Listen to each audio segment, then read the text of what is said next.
Take a look at new video of the NTSB investigation inside the plane that overran the runway at NAS Jax. Tonight, the focus is getting access to the cockpit voice recorder to hear what happened before, during, and after the accident. Action News Jax first showed you at 5 when a former pilot used a flight simulator to show that the pilot there was likely coming in way too quickly.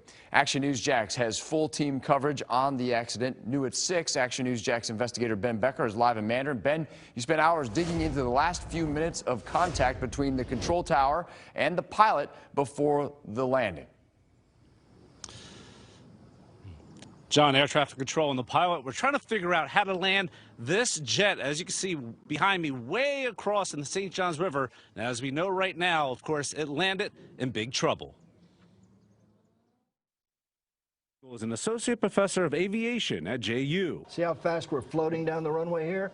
We are smoking. And a former pilot with 35 years of military and commercial flying experience who took me on a trip in his flight simulator. As the pilot, it's your call. You could make the call. That is exactly right.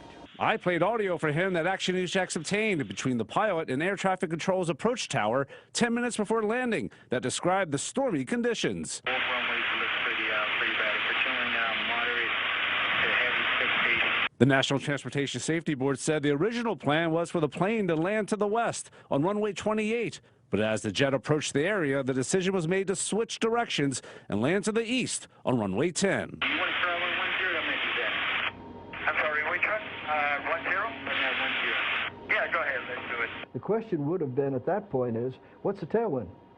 What kind of wind are we talking about here? Because you don't want to land on a wet runway with a tailwind. Another option for the pilot could have been what's called a go-around. In this video, you can see a Boeing 737 start to land, but pull up. But in this case, there's one critical difference. First of all, that is a planned go-around, okay? So the speed brakes or ground spoilers are not armed, which is a requirement for landing.